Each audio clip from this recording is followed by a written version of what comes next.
Celtics at 7:30 Eastern. Then it's the Jazz hosting the Clippers. Our coverage begins with SportsCenter with Stephen A. at 7 on ESPN.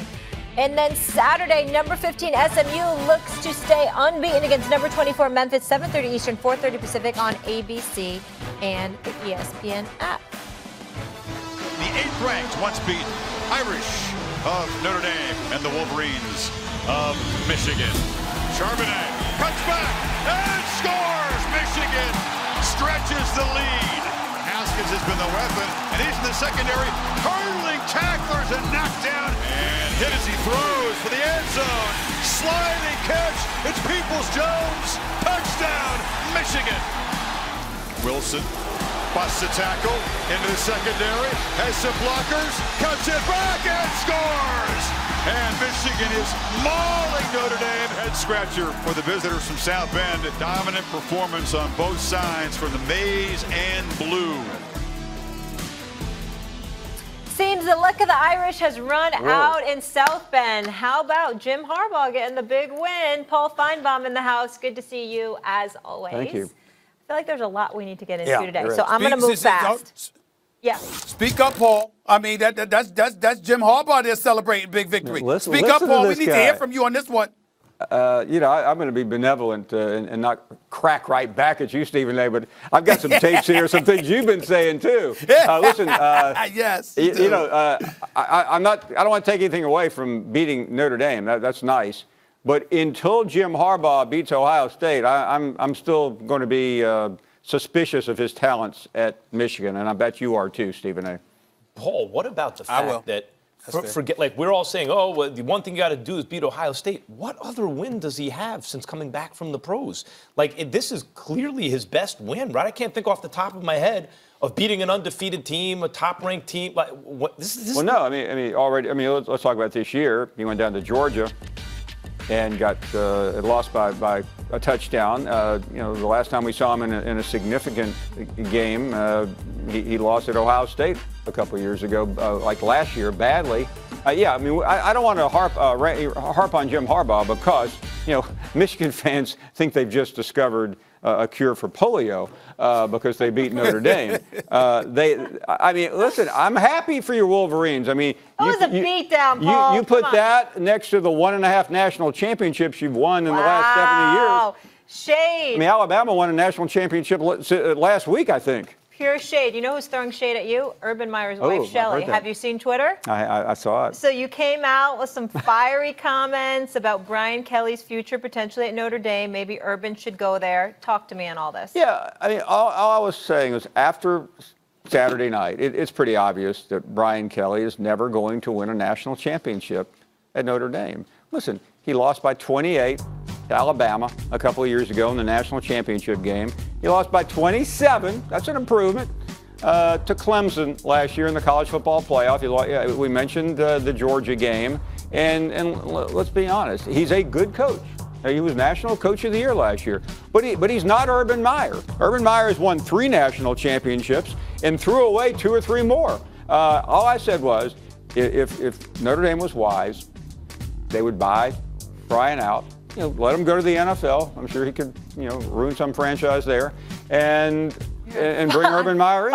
I'm not crazy about Urban Meyer. I think the folks that watch this show know that. But if you want to win, and Notre Dame fans they've sold their soul before, they can sell it again and hire Urban Meyer. That's all I'm saying. Ooh.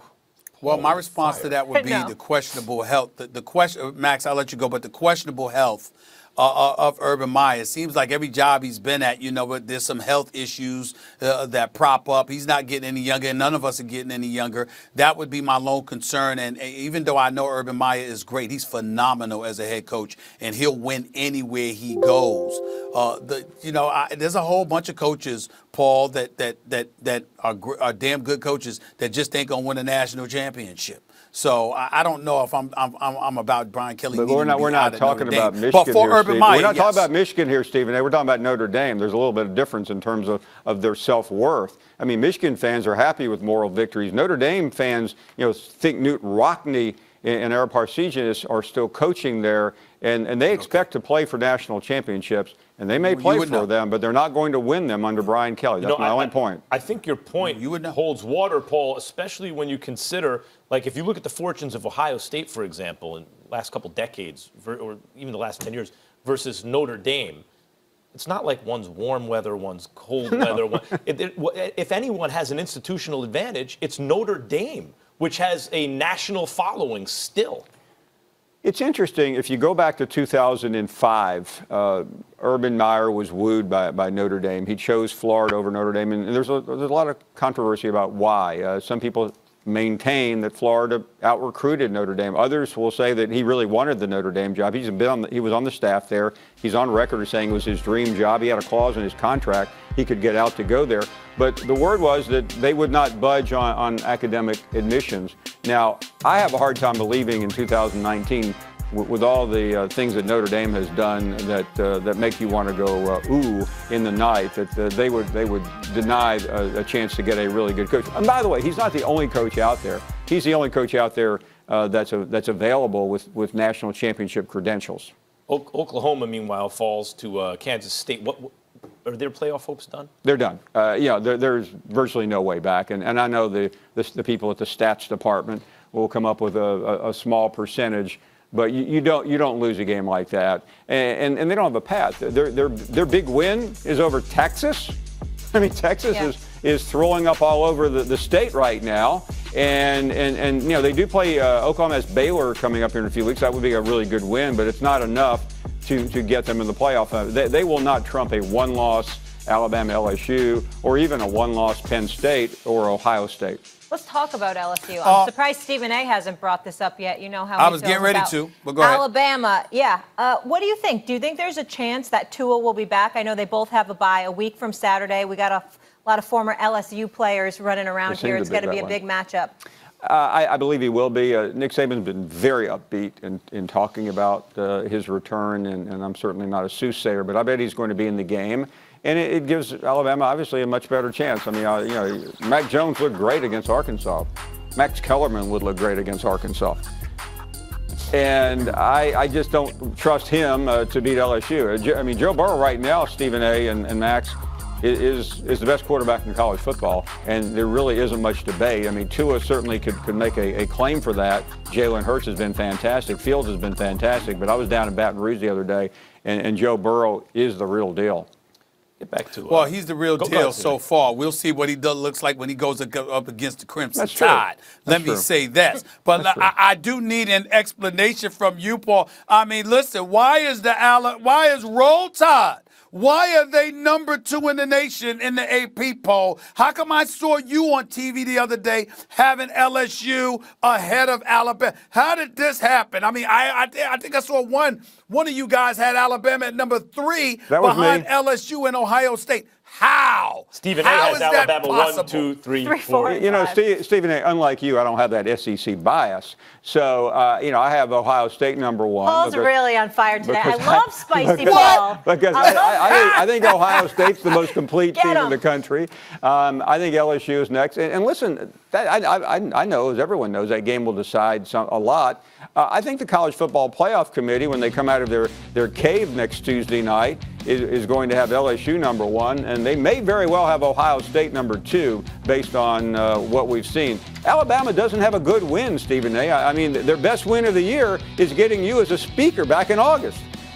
I think they need me back. I think they might need me back, Max, for this game.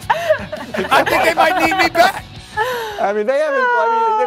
I think you're I might have to show up to Tuscaloosa. Stephen A., I think you're busy enough. Before we get out of here, Florida upset Georgia. What's the shot? I think the trend lines favor Georgia, and I believe Dan Mullen's been fantastic. I don't want to diss him now that I'm heading down to that game this weekend, but I am a blind believer in the faith of Kirby Smart. Paul, I think. Hey, Molly, are y'all ready for this? Yeah, before we go? before we go, this is the one time that I would beat these dudes, anybody, on a football field. Marcus Spears and Ryan Clark on the side with LSU, and I'm standing on the sideline with Alabama. I believe that I would win that matchup on a football field. It's the only time on earth that I would beat Ryan Clark and Marcus Spears at football. Only time. You might.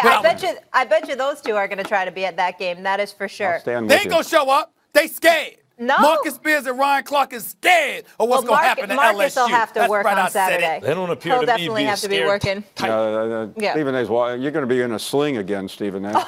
Oh, my goodness. Paul, you know what I think's happening? I think all this time in New York, is rubbing off on him. He's got New York roots, but he lives in the South. It's sitting in this chair right here. Oh, that's what it is? I mean, thought it said I'm you in just hanging out with a bunch of angry New Yorkers. And something got Brooklyn happened in the to me. backdrop. I thought it was because I'm you're no longer placing your that birth. meek, Right.